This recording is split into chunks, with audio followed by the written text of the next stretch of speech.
Salam les amis, comment vous allez? J'espère que tout va bien. Nous voilà de retour pour une nouvelle vidéo.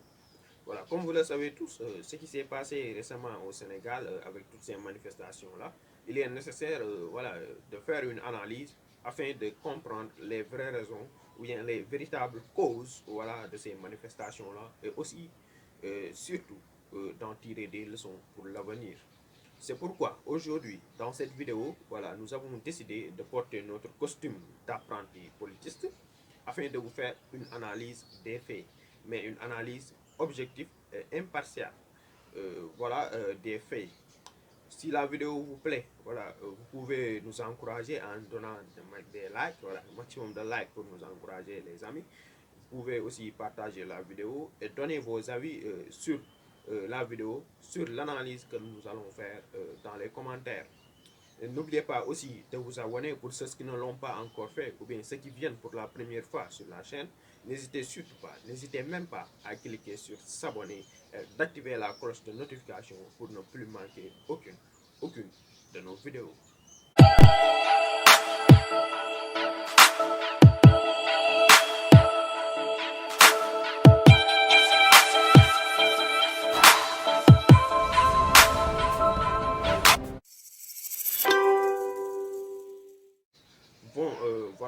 Tout d'abord, je tenais à rendre hommage à tous ces jeunes qui ont perdu la vie durant ces manifestations. Voilà, que la terre les soit légère et voilà, que Dieu les accueille dans le paradis. Maintenant, pour comprendre les vraies causes de ces manifestations-là, tout d'abord, ce qu'il faut noter, c'est que cette histoire avec l'arrestation de Ousmane Sonko, ce n'est que la goutte d'eau qui a fait déborder le vase. Ce n'est qu'un élément déclencheur parmi tant d'autres éléments, mais c'est l'élément déclencheur, on peut dire cela. C'est la somme de plusieurs choses qui font que qu'il y ait eu ces manifestations. Cette histoire avec Ousmane Sonko, ce n'est que l'élément déclencheur. Maintenant, pour comprendre exactement les vraies raisons de ces manifestations, il faut d'abord retourner un peu dans le temps pour comprendre voilà, euh, ces manifestations-là. La première chose à retenir, c'est la mise en cause de la justice. C'est la principale raison qui fait qu'il y ait eu ces manifestations. Comme je le disais, si nous retournons un peu dans le temps, vers les années 2013 comme ça, il y a eu une arrestation de Karim Wade, avec la CREI pour la CREI, la Cour de répression de l'enrichissement illicite. On a vu le procès de Karim Wade, comment ça s'est terminé, alors que c'était un potentiel candidat. Et encore, pour revenir vers 2017, avec aussi l'arrestation de Khalifa Sall, qui a été arrêté pour des questions de la caisse d'avance de Dakar. Voilà, et on a vu comment le procès aussi s'est terminé, il y a eu une condamnation. C'était deux candidats, potentiels candidats susceptibles d'être président de la République du Sénégal, mais on a vu qu'ils ont perdu le droit civique de pouvoir devenir des présidents. Actuellement, pour que Khalifa Sall et Karim Wade soient des présidents, il faut les amnistier. Voilà, c'est une occasion même pour l'expliquer.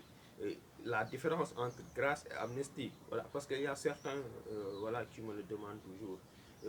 Une grâce, ça émane du président de la République. Voilà, c'est le président de la République qui a la prérogative de la grâce. Maintenant, c'est quoi la grâce et qu'est-ce qui fait la spécificité du grâce? C'est que quand le président gracie un prisonnier, par exemple, si on le condamne à 10 ans, ce prisonnier-là, s'il fait 5 ans, le président le gracie, il ne va pas faire les 5 ans qui restent, mais dans son casier judiciaire, il reste qu'il est condamné. C'est la même chose ce qui s'est passé avec Khalifa Sall qui est sorti, Karim Wade aussi la même chose. Maintenant, pour qu'il devienne président, il faut une amnistie. Et l'amnistie, Et c'est la prérogative de l'Assemblée nationale. C'est l'Assemblée nationale qui peut voter une amnistie. C'est quoi l'amnistie? L'amnistie, c'est voilà, c'est que voilà, par exemple, quand un prisonnier est condamné à 10 ans, par exemple, voilà, reprenons le même exemple. Et si le prisonnier est condamné à 10 ans, il peut purger tous ces 10 ans et sortir de prison. Maintenant, si on l'amnistie, c'est-à-dire on va supprimer voilà, cet acte-là de son casier judiciaire. C'est comme s'il n'a jamais fait cet acte-là. Voilà. Donc c'est comme si on peut dire qu'il aura un casier judiciaire vierge, alors que la grâce, voilà, les faits restent toujours dans le casier judiciaire. C'est le cas de Khalifa Sall et de Karim Wade. C'est pourquoi eux ont dit que pour qu'ils puissent devenir des candidats voilà, à la présidentielle, il faut qu'ils récupèrent leurs droits civiques en ayant une amnistie. Voilà, et vu voilà, les cas de Khalifa Sall et de Karim Wade, et quand il y a eu l'arrestation de Ousmane Sonko, voilà, ça avait suscité voilà, cette mise en cause de la justice et cette instrumentalisation, cette perception-là que les Sénégalais ont de l'instrumentalisation de la justice refait face. Voilà, quand on a arrêté Ousmane Sonko, voilà, comme dans le cas de Karim Wade et de Khalifa Sall, voilà, les Sénégalais se sont dit que ouais, attention, attention, ça s'est passé avec Karim Wade, ça s'est passé avec Khalifa Sall, alors que c'était des potentiels candidats. Voilà. Et maintenant, c'est Ousmane Sonko. Il est l'opposant le plus remarqué actuellement du pays. Voilà. Et on l'arrête. Quand même, il y a des choses qui font tourner la tête. Voilà. À certains gens, voilà, ils se disent que voilà, peut-être qu'ils veulent faire la même chose avec Khalifa Sall et voilà, Karim Wade pour l'éliminer et pour l'écarter, voilà, et pour également euh, faire en sorte que ce Ousmane Sonko-là ne puisse jamais être président de la République en faisant quoi? En le condamnant.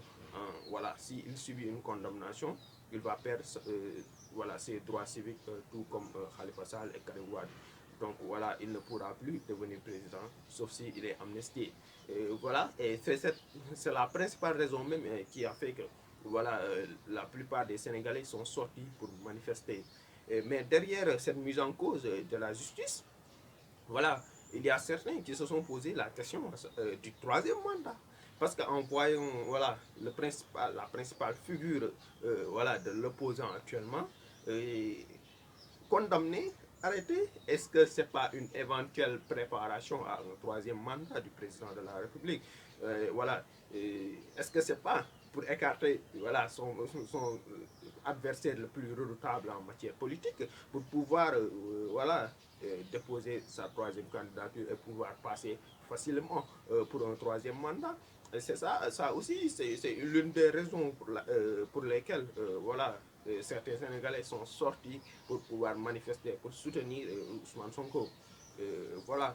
Aussi, ce contexte de Covid-19 aussi, voilà, ce contexte-là a fait aussi qu'il y a eu surtout les jeunes hein, qui sont sortis pour pouvoir manifester. Parce que voilà, avec la restriction des libertés dans cet état d'urgence que nous sommes, voilà, le business ne marche plus, on peut dire cela en quelque sorte. Voilà, les jeunes n'ont pas de travail, ça ne marchait plus, voilà, comme on le dit ici au Sénégal, le taba-taba, voilà, ne marche plus. Voilà, on n'a plus, presque plus rien, voilà, pour pouvoir subvenir à nos besoins. Voilà, et la jeunesse a décidé, voilà, de sortir, voilà, de montrer sa frustration par rapport voilà, à ces voilà, règles-là qui sont prises, voilà, à ces restrictions de la liberté et qui ne leur permettent plus de pouvoir subvenir à leurs besoins. C'est peut-être même ce qui peut expliquer voilà, le fait qu'il y a eu du vandalisme, qu'il y a eu voilà, dans voilà, les supermarchés au champ, voilà, il y avait des gens qui prenaient voilà, des, voilà, des marchandises comme ça pour s'en servir. C'est peut-être une raison voilà, voilà, de ce vandalisme-là. Voilà des raisons qui peuvent expliquer pourquoi il y a eu une telle manifestation que le Sénégal n'a pas connue depuis près d'une décennie. Voilà. Maintenant, quelles sont les leçons à retenir de ces manifestations-là? C'est très important.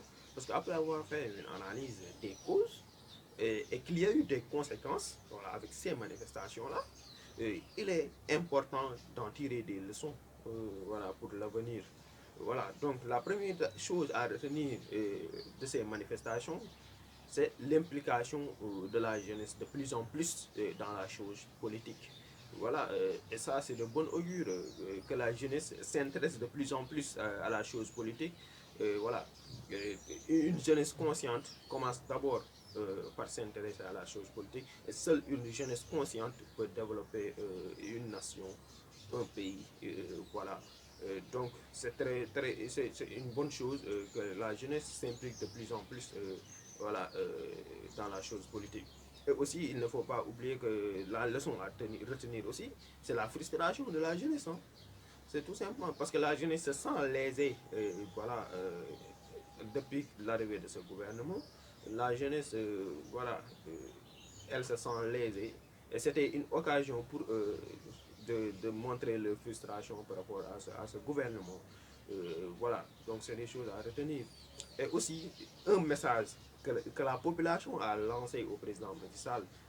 Voilà, le président Macky Sall, si aujourd'hui il pensait avoir la possibilité d'avoir un troisième mandat, ça c'est un message que les Sénégalais l'ont lancé. C'est-à-dire quoi? Que l'idée de troisième mandat ne va jamais passer ici au Sénégal. Nous l'avons vu avec Ablaye Wade, ça n'a pas passé. Et aujourd'hui, ça ne fera pas l'exception avec le président Macky Sall. Et c'était une occasion pour cette population de montrer à Macky Sall, attention, nous on est en l'écoute et on sait exactement, voilà, on est là, on est prêt à se battre si aujourd'hui, voilà, vous voulez véritablement avoir une troisième candidature à la présidentielle de 2024. Nous sommes là prêts à se battre. Et aussi, la troisième chose est la plus importante voilà, à retenir de ces manifestations, c'est la mise en cause, voilà, comme je le disais, de la justice. La mise en cause de la justice, c'est une occasion pour nous, voilà, pour l'État, voilà, de véritablement soigner l'image de la jeunesse, du moins, je suis en train de dire de la jeunesse, voilà, l'image de la justice, je voulais dire, voilà, l'image de la justice que les Sénégalais ont, voilà, parce que les Sénégalais ont la perception que voilà, cette justice-là, elle est instrumentalisée, et maintenant, voilà, et elle est la principale source de ces problèmes-là, parce qu'aujourd'hui, si cette population sénégalaise-là, en majeure partie, avait confiance à cette justice-là, il n'y aurait pas tous ces problèmes. Parce que si Ousmane Sonko avait confiance à cette justice-là, voilà, il serait le premier à aller voilà, en procès pour que cette histoire soit claire. Voilà. Donc, c'est une occasion pour nous, voilà, et surtout pour l'État du Sénégal, de soigner véritablement cette image-là de la justice. Voilà, et comme on le dit toujours, voilà, il faut avoir des institutions fortes pour pouvoir espérer un développement. Et cela, c'est une occasion, voilà, et pour montrer à tous les Sénégalais là, voilà, que notre justice là, c'est une justice, voilà, c'est une institution forte, voilà, et surtout, voilà, nous verrons ce qui se passera dans l'avenir avec cette histoire parce qu'elle est loin d'être terminée. Parce que Ousmane Sonko est sous contrôle judiciaire. Toujours, il n'y a pas eu de procès. Donc, voilà, ça c'est une occasion, voilà, voilà surtout aux juristes, voilà, aux auxiliaires aussi de la justice, de pouvoir véritablement voilà, montrer que la justice, elle n'est pas là pour Kumba Amley, mais elle est là pour Kumba Amley et Kumba Amley. Voilà, tous sont dans le même panier. Voilà, c'était tout pour aujourd'hui. Donc, je vous dis au revoir, à la prochaine pour une nouvelle analyse, dans une nouvelle vidéo.